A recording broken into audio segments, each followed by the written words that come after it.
So hello everyone. Thanks for attending today's Q&A section and live portfolio video section hosted by Liftyz. My name is Jane Still. I'm the host for today's section. I'm also an instructor at Liftyz. So today we have the honor to invite amazing career coaches from Liftyz, Miriam and Christina, to join me in this section to review portfolios and answer burning questions, from the crowd. So yeah, now I'm just going to pass it over to Miriam. Would you please briefly introduce yourself? Yeah, hello everyone. I'm really excited to engage with you all. As Janus has said, my name is Mariam, and I'm a UX designer with over 5 years experience in this field. I now specialize in business strategy and accessibility. And I hope you'll find this beneficial, mostly because Janus, Christina, and I have been in the same spot you've been in, and I hope we're going to give you nuggets that are going to help you in your next steps. Over to you, Janus. You're muted, I think. We can't hear Go you. on. Okay, sorry, my bad. Yeah, so thank you so much, Miriam. So I'm going to pass it over to Christina. Yeah. Hey everyone, guys. My name is Christina. I live in Europe, Poland. If someone have been here, but not for long, so things will change soon. I'm senior product designer specializing in growth design. My background is in digital marketing, so I'm career switcher, and now I'm trying to blend everything and go back into freelancing and build a successful solopreneurship. So I'm doing a lot of things, but hopefully we'll find out what works best for you if your goal is full-time or freelance, or how to adjust your portfolio to different circumstances. So let's start. I'm giving back to Janus. Share what's next. Yeah, thank you so much. Thank you so much for the introduction. So today we got like around 80 people signing up for this event. Many of them unable to join, unfortunately, but it's fine. We're going to record the section just like I said.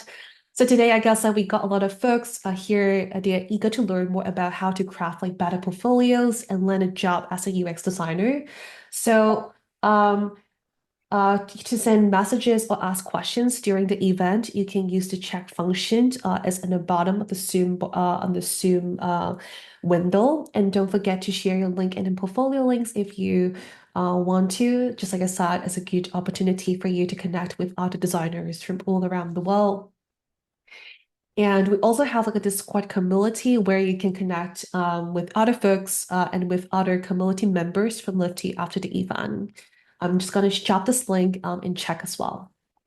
So yeah, let's kickstart the portfolio review section. This time we received a lot of portfolio submissions, but due to the limited time, we will be only reviewing 2 portfolios.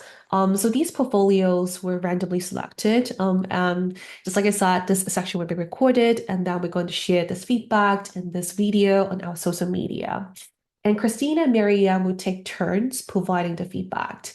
For each portfolio, we're going to focus on 2 areas. First is going to be the overall design, the homepage design, the look and feel, personal branding. And the second part of it, we're going to focus on reviewing 1 case study. I know that a lot of you have amazing like free case studies in your portfolio, but just like I said, because we don't have enough time, so that we only have time to review 1 case studies, because we really aim to be as real as possible. So now we have set the stage. Let's dive right into our first portfolio review to see some real examples in action. I'm going to pass it over to Miriam to reveal the first portfolio. Yeah, thank you so much, Jana. So I'm going to share my screen. We're going to review Artemis's portfolio, but Artemis, is this how you pronounce your name? I don't want to butcher it. It's Artemis, but it doesn't. Artemis. Yeah, it's not that important. Okay, sounds good. Let me know if you are unable to see my screen, and I'm just gonna dive right in. The first thing I'm gonna look at is the homepage. So we see the logo, and you can see that Artemis has introduced herself. what her focus is, and her location. I like that we have the work at the top, the about me, the resume, and the contact. As we scroll down, we see some of her highlighted case studies, which is great, as well as a LinkedIn and email link at the bottom. When I look at these portfolios at first, I'd say it has a standard layout, and it tells a lot about her personality, which is effervescence and bubbly. I don't know if that's your personality at Timis, but that's what I'm getting from this. The feedback I have is that I know we do have the contact at the top, but probably I'd want to see the LinkedIn profile so that it's easy for a hiring manager or a designer who's interested in looking you up to just reach out quickly instead of scrolling to the bottom. The other thing I would have wanted to see is, so say, for example, for the first portfolio, for the first case study, you do have that it's a responsive website. But for these others, I'd want to see if it's an iOS or an Android app, or maybe a web design app that's on your phone. So maybe just highlight if it's iOS or Android or web. So let's dive into the case studies. I'm gonna select Tango Books.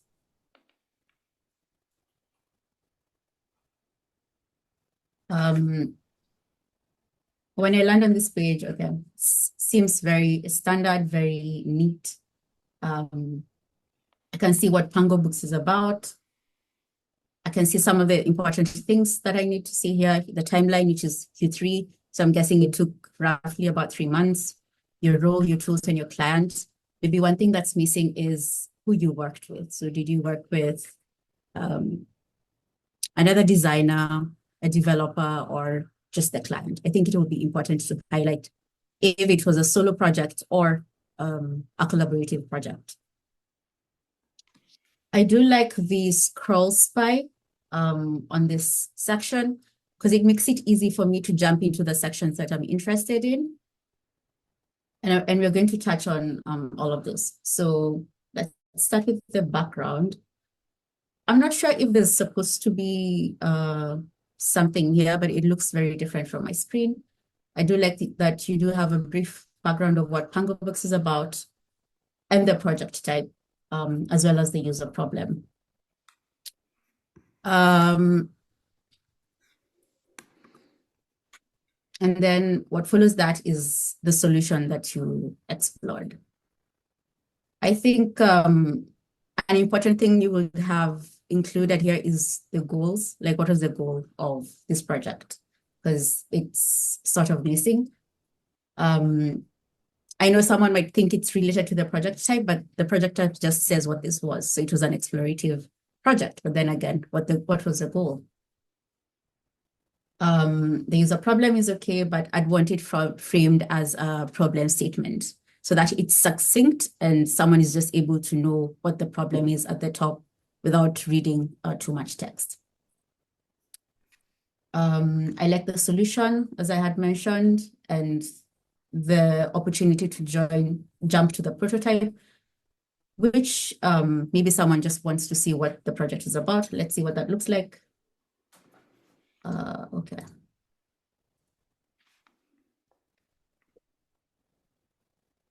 I'd expect this to maybe size up or zoom in, or maybe just open in another page, but this is fine. I guess I just have to do this to see what's happening, but I'm not going to go to the prototype. Okay, let's go back to the top. So now we have so after that we have the research. It feels like there's something missing in terms of storytelling. Like, I've got the preliminary of what the project is, but then again, I'm diving into research. I need to know why we're doing research. Is there anything that prompted this research? Was it part of the design process? So maybe just making sure you highlight that at the top. So you have the primary research. You called out that you looked at the Tango Book users on Facebook, which is great. But then again, from this, I'd want to see what the main insights were. Like, it's not enough to highlight this, because sometimes I might not have enough time to look through all this. Then you have your approach and the competitive analysis, which is good to just know what your competitors are offering. But then again, it feels like it's a lot of text. So maybe just trying to succinctly explain what all these platforms provide that set them apart. Then next you have the survey. So it says that you conducted the survey, but I feel like this survey and something you had mentioned up top, let's see what that was.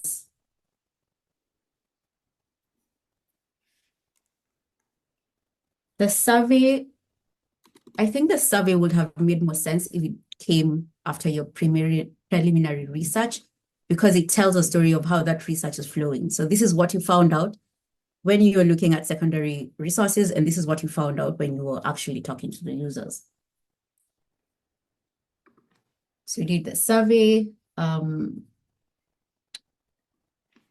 think it will be interesting to know how many surveys you selected or maybe surveyed, just to see the pool of users we are talking about. Is it 100? Is it 10? Is it 5?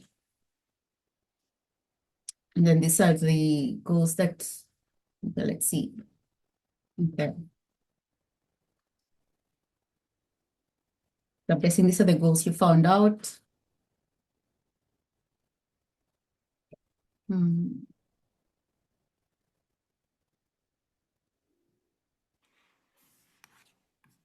Again, it feels like it's a lot to go through. So maybe just trying to summarize this point so that it's just succinct and easy for someone to go through. Because I'm going through this for the first time and I don't have a lot of time. So it feels like it's too long. So the next part you have is the user interviews. Okay. So this is still part of research.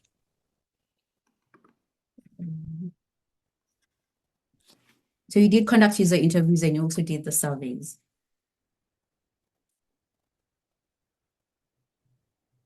Affinity mapping. And this is what you found from the affinity mapping. Okay, that's okay. So buyers are skeptical about initiating negotiations. Okay, this is okay, but I still feel like we need to shorten some of that text. Then after that, you came up with your, how might we question? And you started ideating and brainstorming ideas.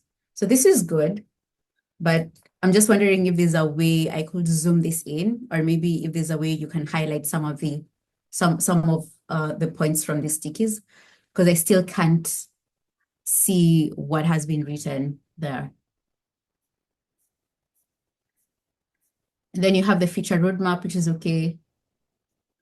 Again, there's still a lot of text that needs to be very succinct. And the user flows.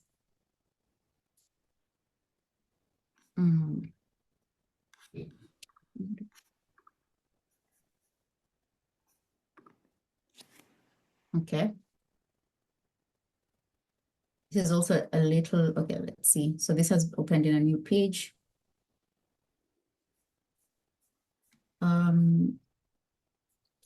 I think it's fine, but I can see a few accessibility issues as some of this text that I can't read because it's blue, like blue on black background. So maybe just look at that. Like look into changing that. This is okay. So you did the user flows and then you did the task flows. Okay. This also feels like the font is small, but maybe see how you can change that. You have the task flows and then you have the low fidelity wireframes. High fidelity wireframes. And then you tested. And I like that you included all these metrics. Oh, okay, I see something. So you say that most participants made at least one error during the usability test.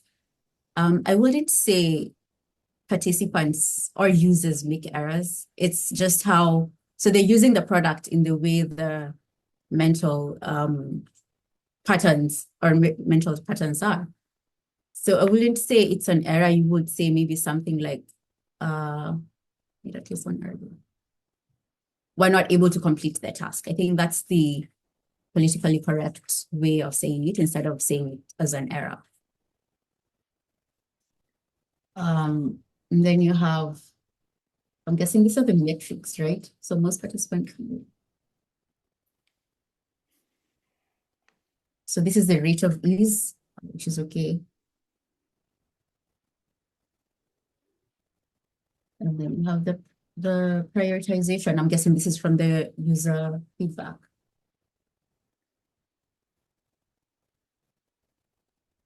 Again, this is okay, but then again, we need to keep it succinct so that it's able for someone to just breeze and read through if they have maybe 10 or 5 minutes to just read your portfolio. And then I'm guessing this is the product of what you decided to prioritize on. And then the final prototype. And all the features. And then lastly, on what you learned and what you would have done differently. I think this is okay and it's pretty standard.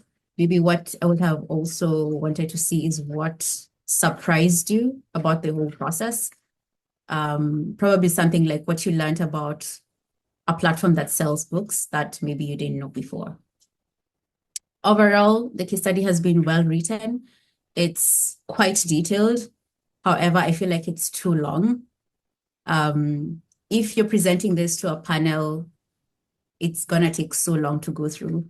So maybe what you can do is have this as your master case study and then have another succinct case study that you can brush through maybe in about 5-10 minutes. Let's say 5 minutes, one for 5 minutes and one for 10 minutes.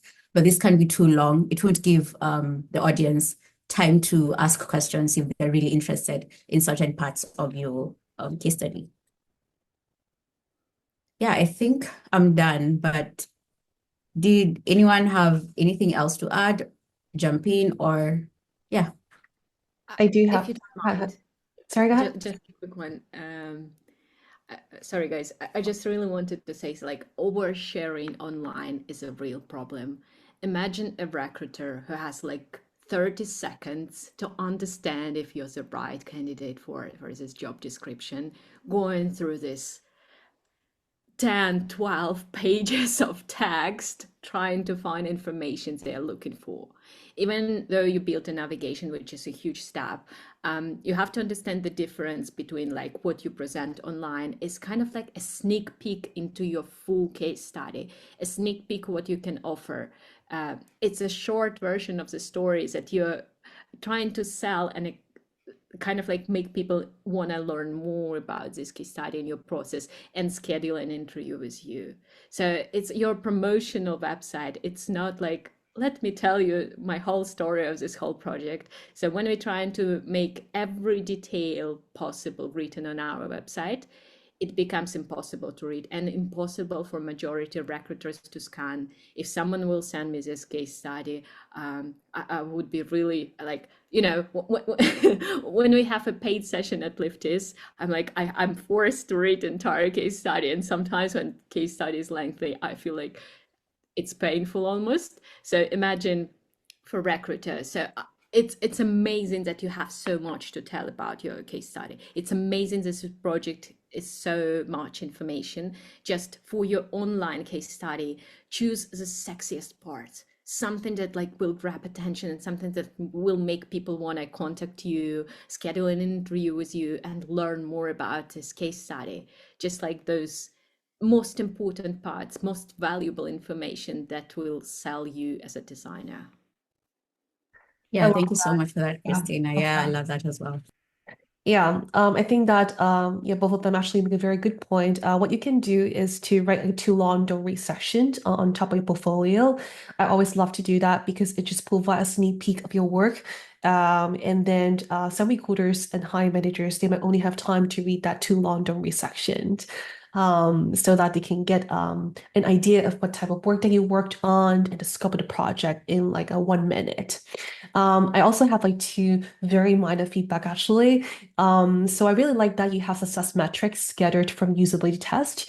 But however, right now, this valuable information is kind of like a hidden gem in your portfolio. We have to scroll down to the bottom to find it. So I would suggest you to move it to the top of the page. So that we can tell that, oh yeah, this is a great project and it solves users' problems right away. Other than that, I also think that you shared a couple of user flows in screen. I think that it's very important to show the interactions and connections between screens. Because right now it's just like a bunch of screens and I cannot really see the connections and interactions between it. So that will be great. You can add some like red circles or some annotations to call out how these things actually work. Just some two minor feedback. Yeah, thanks, Janus. The other thing I forgot to mention is that this portfolio is responsive, so that's really good that Yes. Artemis worked on it, yeah. Because sometimes people have time to look at portfolios on their phone instead of a desktop or Yeah, a laptop. great. Yeah. All Yeah. right, thank you so much. I'm gonna pass it back to you, Janus. Yep, sounds good.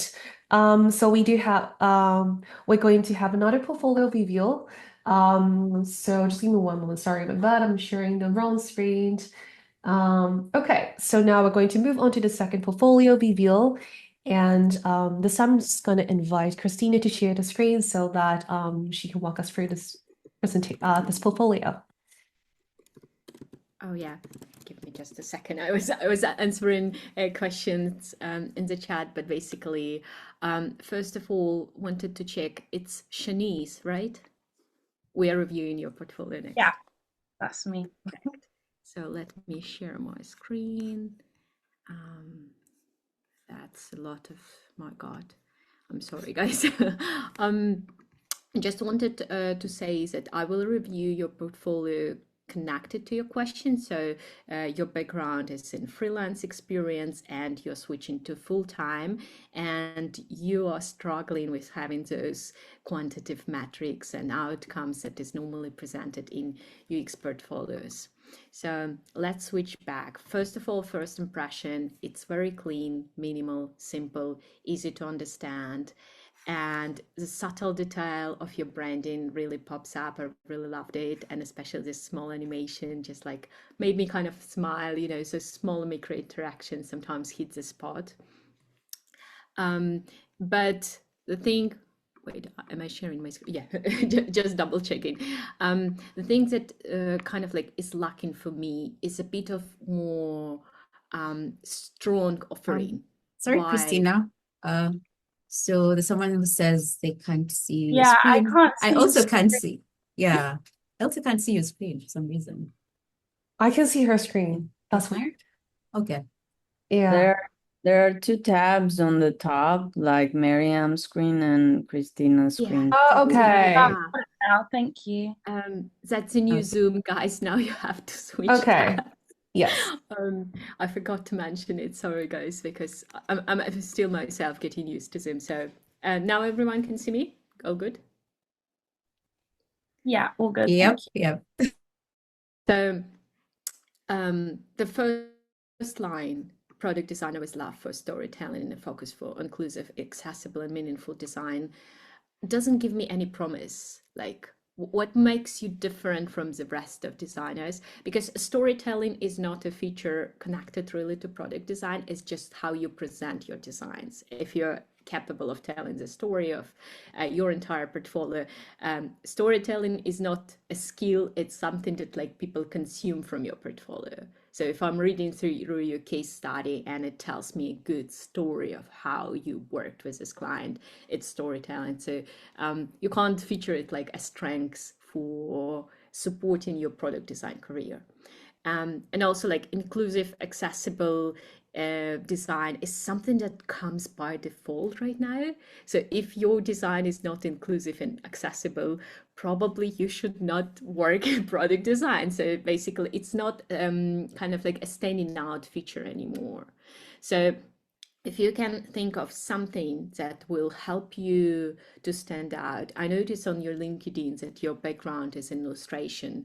This is a skill that will strongly support your product design role. So your product designer with a background in creating amazing illustrations and brand design. So this looks like a full package now. It's not just a product designer. I'm getting someone who can support visually also designs. And in modern market, UI is very important. So UI is growing to be a huge advantage on the market. So you need immediately kind of throw this information at me as a recruiter. Oh, Shanice can do that and that. And, you know, she's a Swiss knife and I'm already interested. So this is just like a quick advice. Your title in your hero section is the most important, valuable text on your entire website.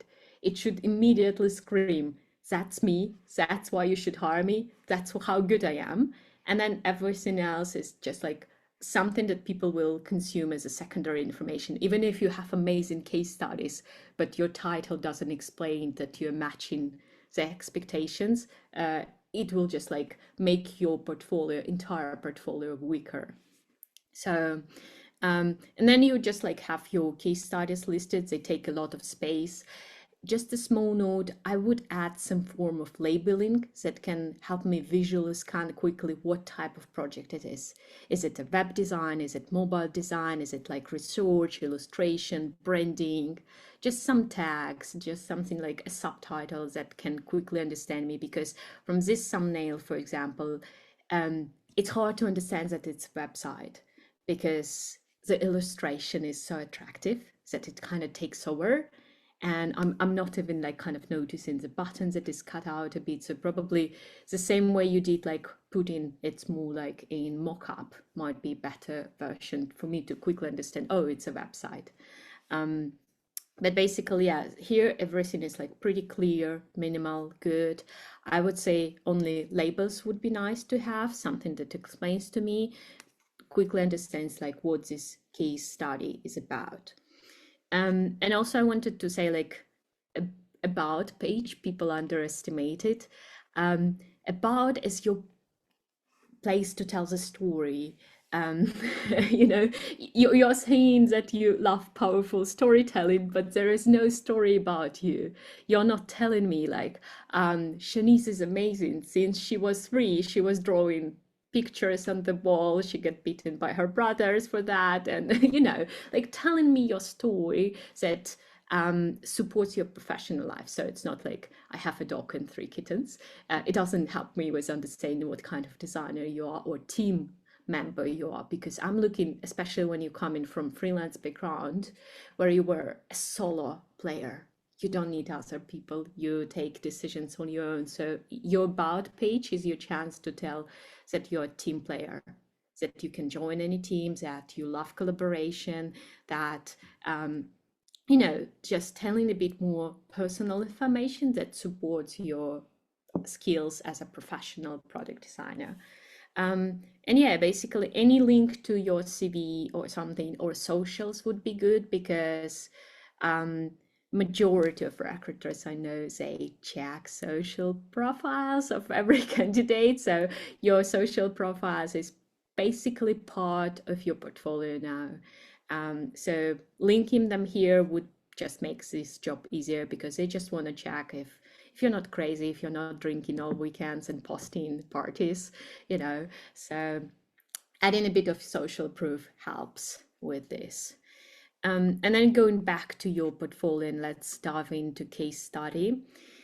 Here is everything. Layout is also pretty clean, good. Like you are choosing to show like that's a product is website, but there is no timeline or timestamp, anything that can help me understand like when did the project happen? Was it last year, this year, 5 years ago, you know? How fresh is this project? And also it doesn't shows what actually you did.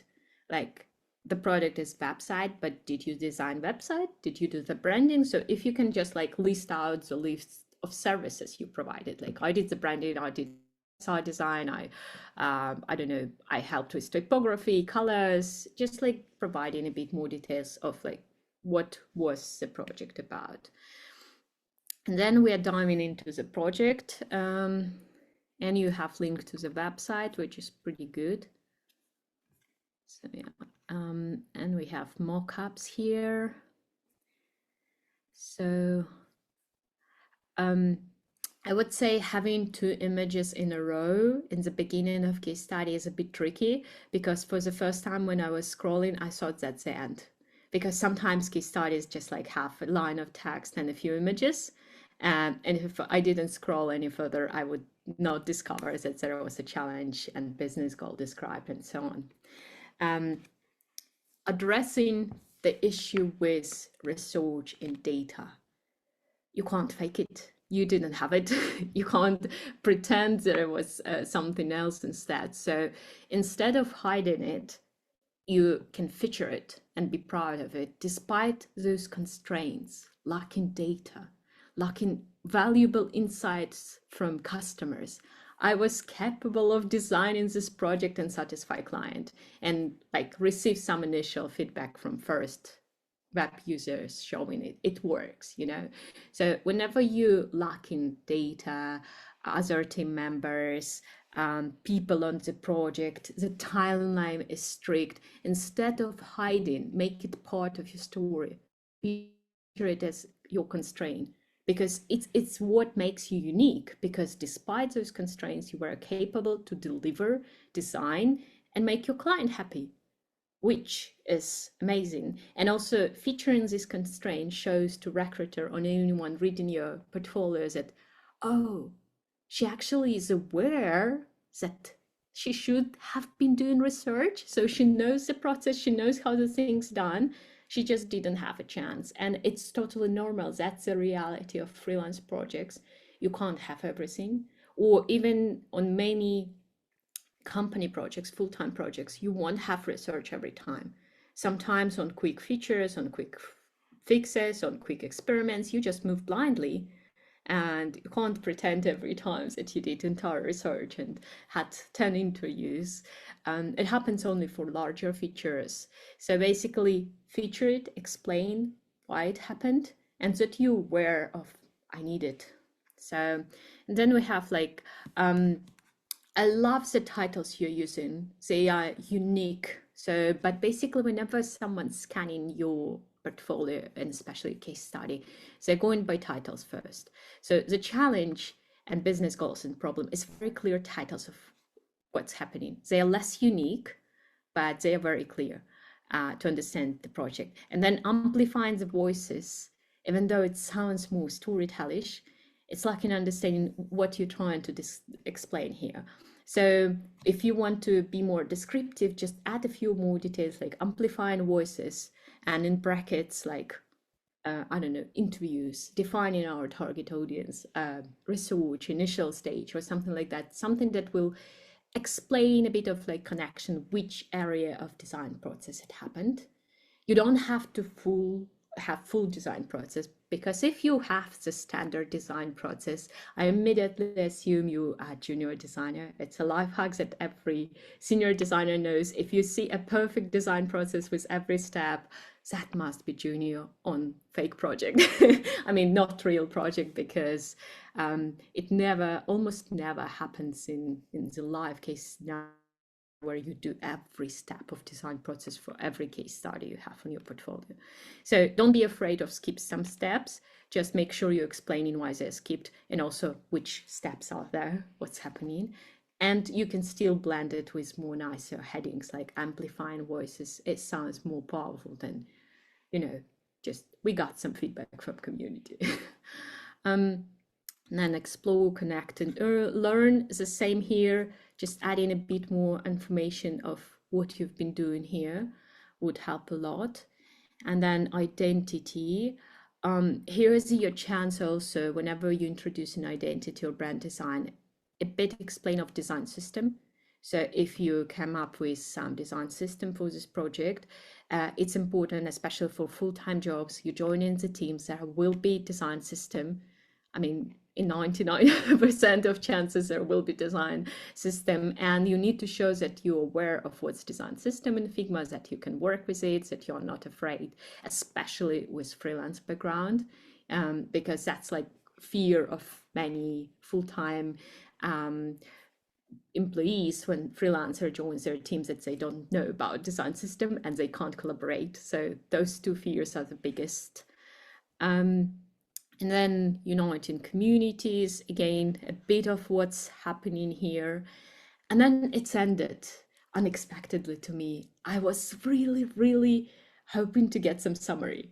Like summary is your chance to kind of review what you would do differently, address any certain points of the projects that for some reason were done the way they were done. So if you're unhappy with something in your project, summary is a golden place to address it. Like, I wish I had more time. I wish I had research. I wish we can, get some quantitative results. I wish I have access to Google Analytics and things like that. So summary is where you quickly can kind of like summarize what you could do differently and what was the highlights of this project for you. Because remember, this case study is your story, what you did. It's not someone else, third-party AI tool did this project. It's you, your work, your way of thinking, and how you approached it. So the story needs to be about you, because whenever someone reading your case studies, they're trying to understand, okay, if Shanice is joining my team, can she solve the problems we have? Does it align with what she was doing before in her case study when they're reading about your story? So your summary is your selling point at the end, quickly explaining what would you do differently, how it affected you, what you learned from this project, or even like fun fact. Is there was something interesting, like if you were a single designer managing an entire project, working with developers on the implementation of the website, that's something you can feature as well, because that's your impact on the project. Because with freelance project, we're lacking a numeric impact. Like you can't say like, oh, we have plus 21% increase in sales or signups or something like that. So you need to replace it with your learnings, what you were lacking, what would you improve, and what would be nice to have, like the numbers for this project. So basically, that's how you approach it whenever you're lacking numbers or freelance projects. And it's pretty the same for anyone who is doing personal projects, because on your personal projects or like your student projects, you don't have any numbers, you don't have any connection with audience sometimes. So you kind of work in isolation.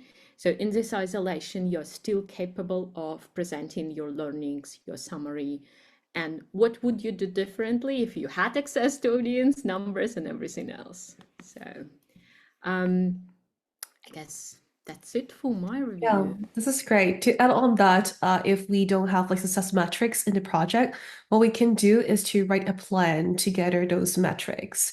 We can list the ones that we would like to track if resources were available.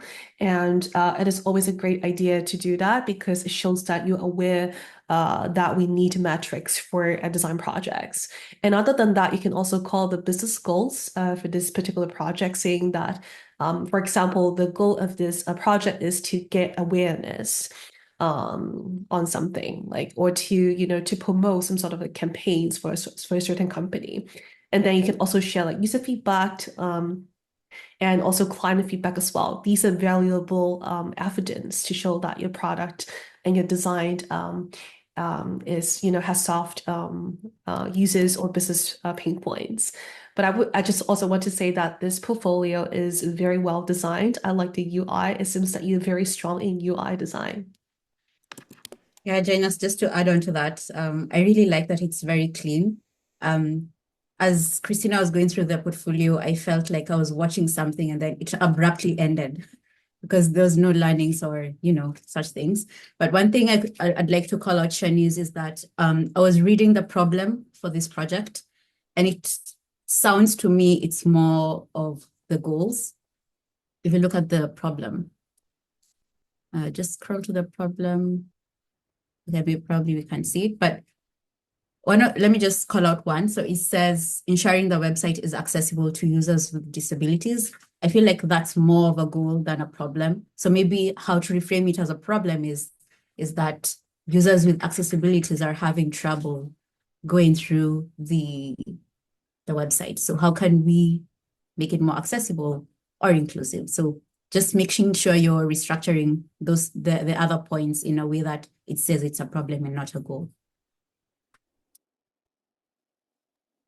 That makes sense. Thank you all for the feedback. Yeah, that was very helpful stuff, and I'll look at making some changes. So thank you. Yeah, that's great. So now we have reviewed both portfolios. Let's open the floor for questions and, to get your thoughts and insights. So before, when we opened enrollment for this event, we actually asked for a couple questions. We actually asked, to get questions from you guys. So right now we do have some questions that we can start with. And if you have any other questions, you can just type it in the chat, and then we'll try our best to go through them. So the first question that I have here is like, what key information should I include in a portfolio project to showcase my skills and contributions effectively?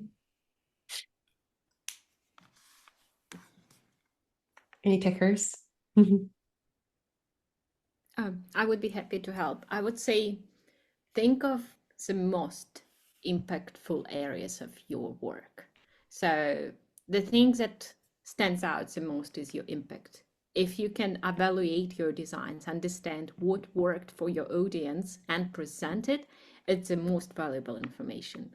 And for this purpose, you would probably focus on just one single feature or part of the flow, because if you're focusing on the entire website redesign or mobile app redesign, there are so many features and screens and numbers, it's just overwhelming. So when it comes to case studies, less is more in terms of like focusing on smaller areas that has higher impact and presents you in a better way, that you value kind of like results of your work more, that you can evaluate what's worked, what's good about your design, is the most important information in your entire portfolio. The rest is just like the process, the behind the scenes, the social proofs that you actually did interviews and so on. That's something that can easily be in later stages of your interview process, because especially your public portfolio on the internet, again, I will mention it, is a sneak peek of what you're promising, of what them awaits if they will invite you to talk more about your portfolio. Yeah, this is great. Love that. Yeah, sorry, Jonas, just adding on to that. I know some, in terms of impact, some projects don't launch, or maybe they had a horrible launch. I mean, that's how life is. But some of the impact you can have is maybe improving the design process in your company, or maybe setting up the design system. So make sure you're highlighting things like those. And also when you think about design and improvements and your impact, it's not necessary outside. It's not necessary the product itself. Like simplifying the life of salespeople, for example, by designing a better process for gathering data, is also design as something that you can feature and be proud of.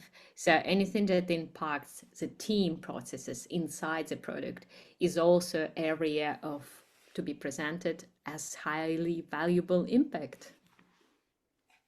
Yeah, definitely agree with that.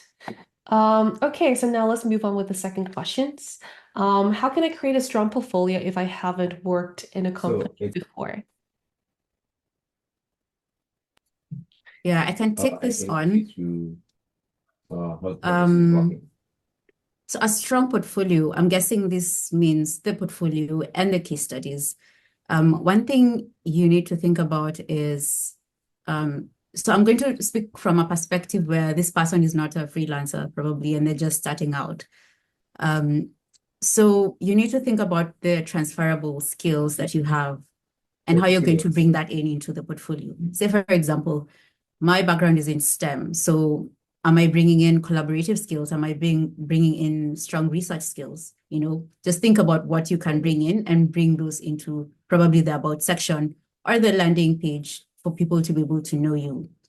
The other thing is the projects. And I know some people have just school projects, but one thing you can do is tap into personal projects. So maybe there's something you've always wanted to solve, like maybe have an app that has cheap flights or maybe cheap vacations.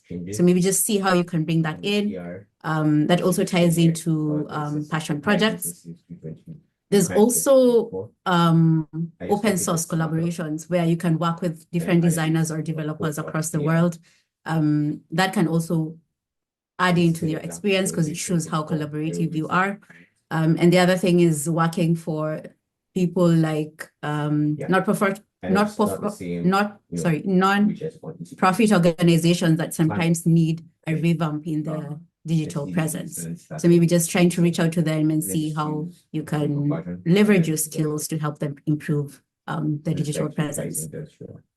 I think that's it for that. But then again, if you have also freelance projects, I feel like these are also very important because you're working with real clients, and that can also add in a lot. Yeah. Is there anything else that I may have missed? No, I think you covered it all. I just dropped a link in chat. It's a website called Catch Fire. So essentially, you can find a lot of volunteering opportunities on this website. I actually designed a shelter website a while back on this website. It was super cool, and it definitely helped me to build my portfolio when I first started out as a designer. I would also really want to add what strong portfolio means. Strong portfolio, it's not just strong case studies. Its entire portfolio needs to be strong, which includes your personal website built on reliable, easy to use, working platform. It means your personal branding that aligns perfectly with your personality and helps you to stand out. It means a well-designed website in its own. So the way you present yourself is where the strength is.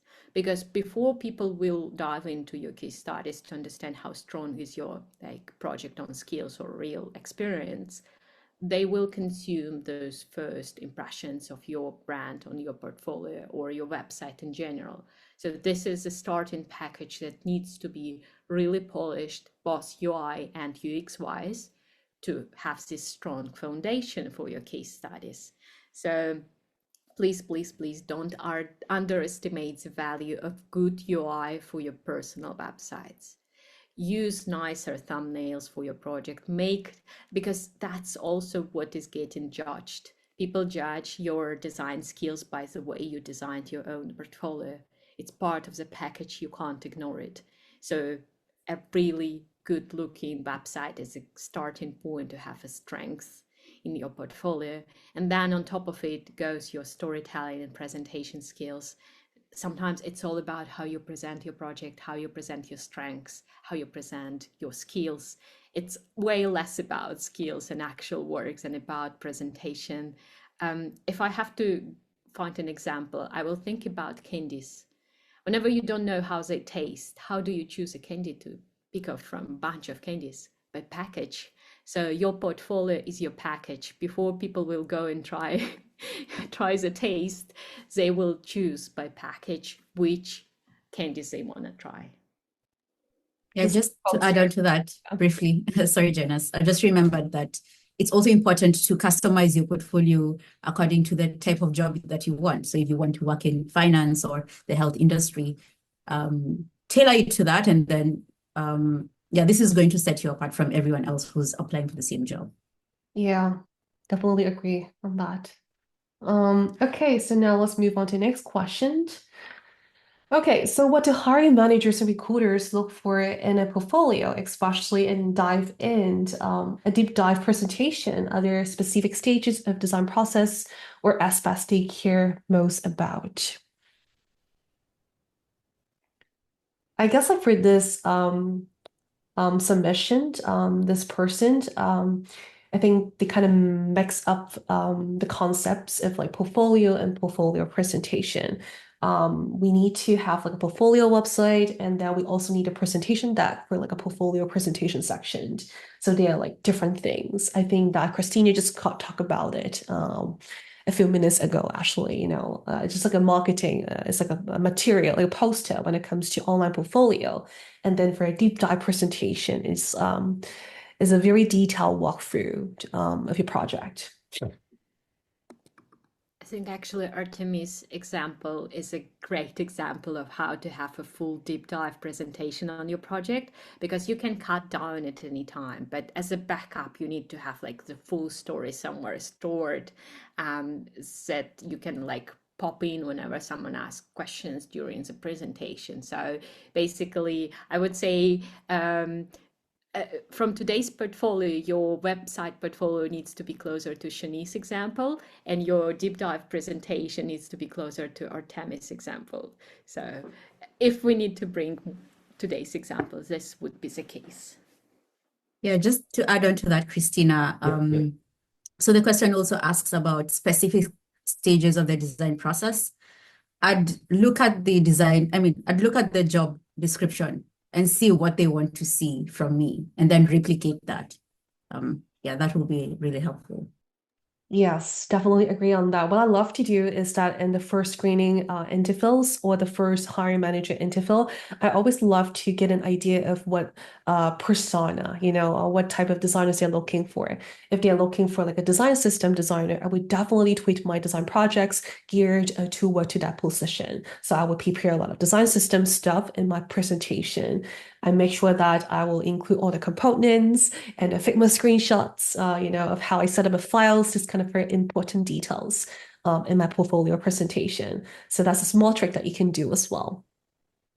Yeah, as you mentioned, like hiring managers, they're also interested in getting relevant information. So in your first interactions, they would definitely mention what this role is about, who they are looking for, and which area of the design process they need to focus on, because they're looking for a particular person. For example, to solve design system problem, it would be a totally different presentation you would prepare compared to like, I don't know, we need someone who is more on research side, being capable of ideation, those gathering inside and ideate and brings this like fresh ideas into the team. So it would be totally different focuses from the same case study.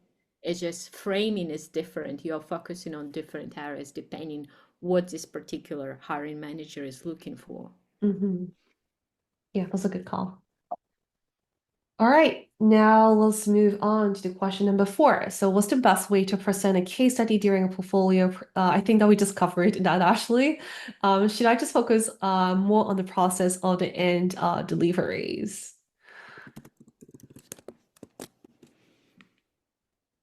Yeah, I think that is pretty similar to the last question, right?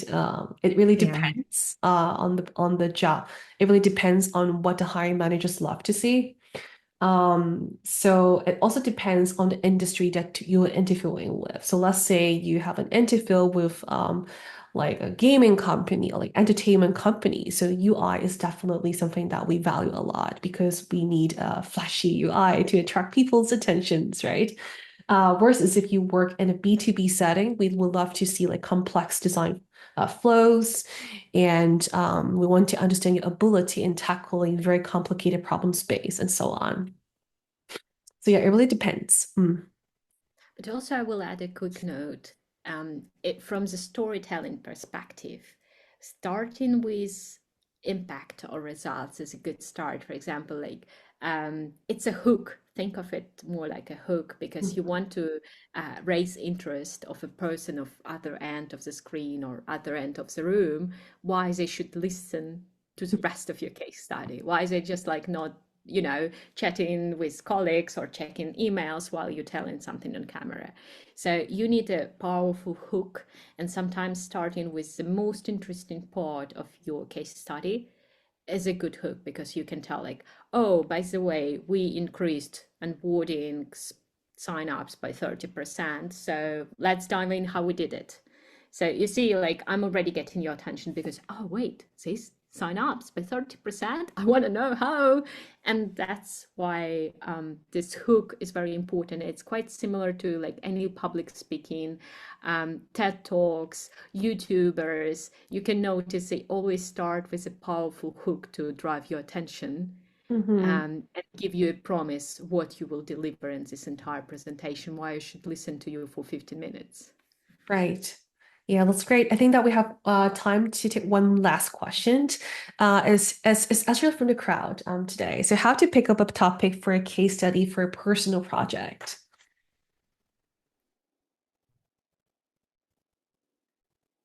I can quickly address this one. So there are two ways, the best ones, in my opinion, at least. The first one aligns with your job preferences. So you need to decide on your job search goal and deciding, like, for example, which industry you want to work with.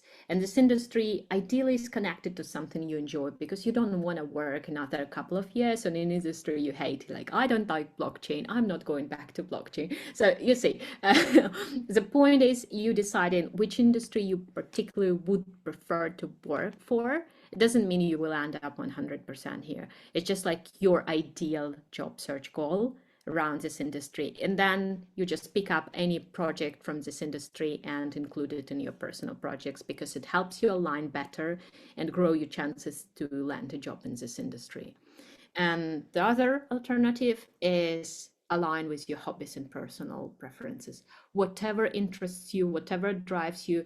Are you a secret gamer? Are you a secret cat parent and you want to design an app for like finding a cat sitter for your cat? That's totally fine, because you will be personally way more involved in the project you care about, rather than random UI challenge generated by ChatGPT or anyone else. You want to be personally interested in your personal project outcomes, results, and care about it. So it's either the industry you want to work for or something that really drives you. And this way you can like make sure it's really personal, it's connected to your personality, and it's unique, and you will put more effort in it because it's interesting. Yeah, just not another dog walking app, please. No, thanks. Yeah, sorry, it's a bad example. It's trauma of ex dribble mentors. No, One word. in Google certificates, they also use the same examples as well. Oh no, Yeah. damn.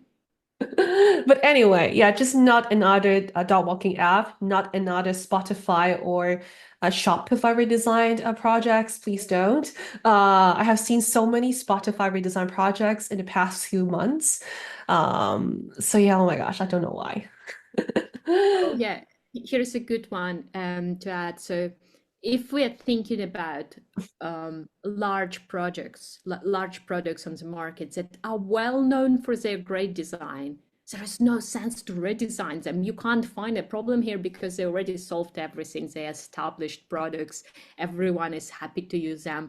And your attempt to redesign them, it's very personal, unique case that no one probably cares about in kind of larger scale. I mean, you do care, but recruiters, product managers at these companies, they don't. So please, please, please don't pick up established, well-designed, well-known for the design quality products. There is no sense to redesign them.